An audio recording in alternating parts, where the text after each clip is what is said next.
I've always admired about the Unitarian congregations around the globe is that the long history of standing for justice in word and in deed. My words for you this morning are entitled "You Matter More Than You Might Think." They were originally intended to challenge your thinking for the next chapter in your personal story with the idea that our thoughts matter, our words matter, our actions matter, no matter how small. We each matter. So I prepared this talk for the congregation a couple weeks ago, and this morning I decided to throw it out and speak from the heart on a topic not about a personal story, but our collective story.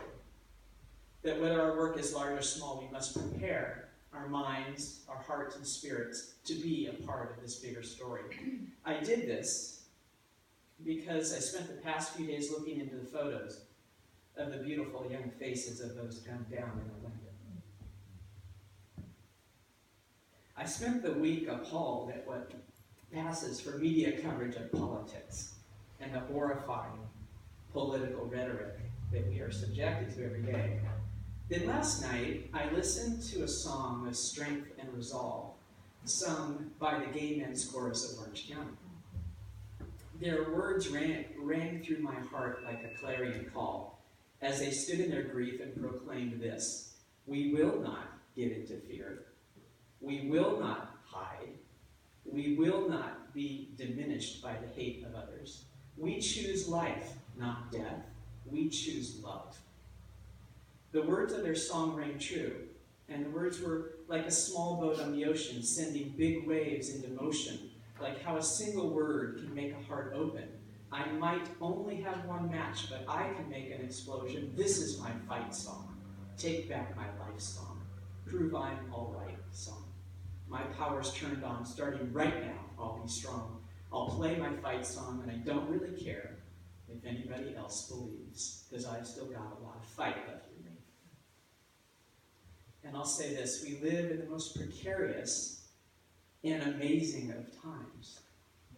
While the ugliest shadow of America's psyche is on display in our political discourse, visible to all, echoing hateful rhetoric, and the rhetoric we may even recognize from ages past, it is tempting to cull and marginalize those who are different, our Muslim and African American brothers and sisters, the entire LGBT community.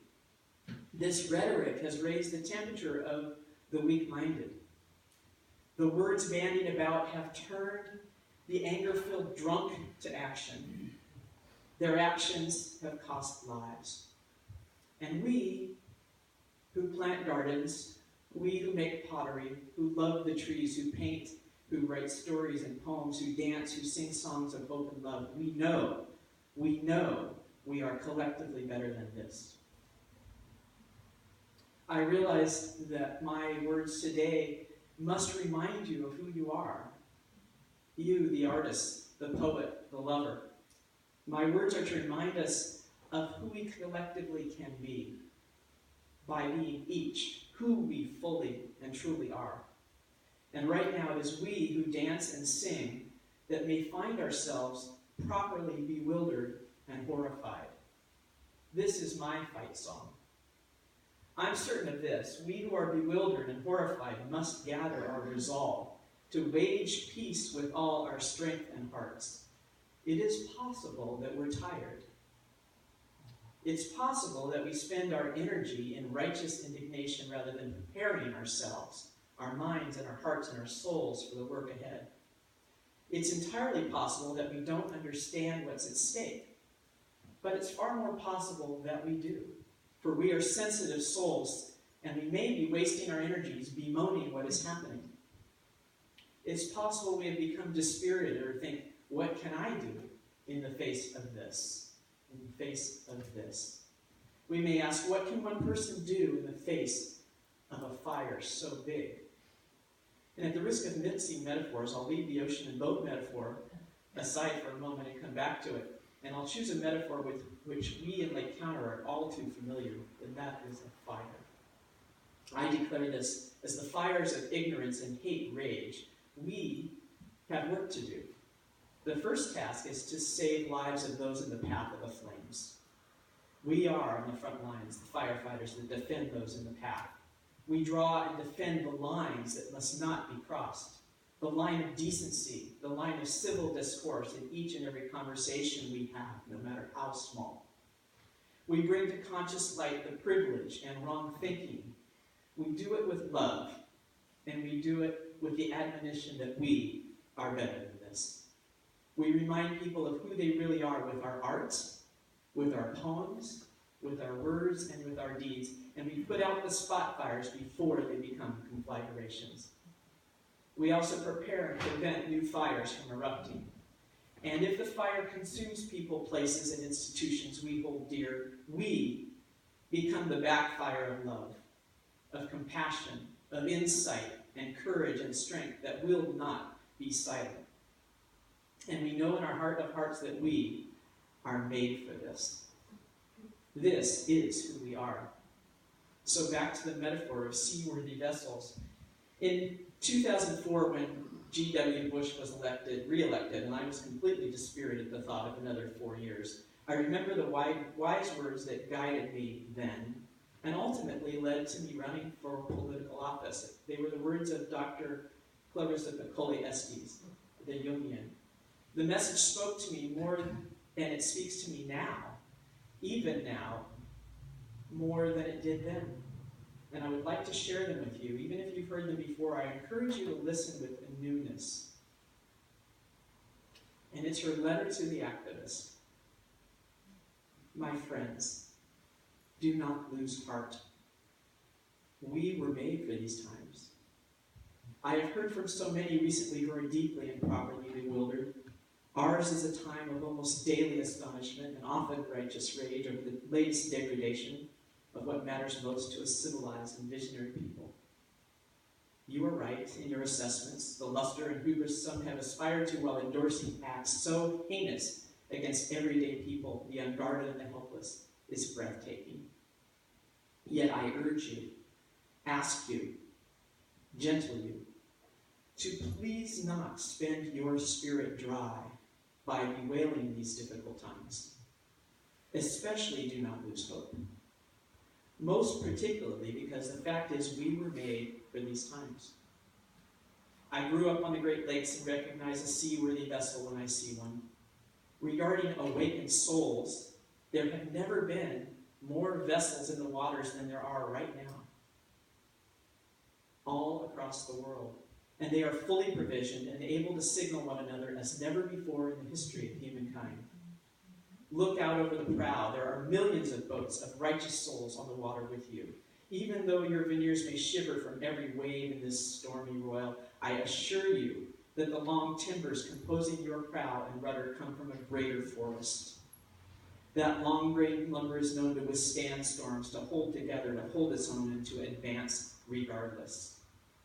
In any dark time, there is a tendency to veer toward fainting over how much is wrong or unmended in the world. Do not focus on that. There is a tendency, too, to fall into being weakened by dwelling on what is outside your reach, by what cannot yet be.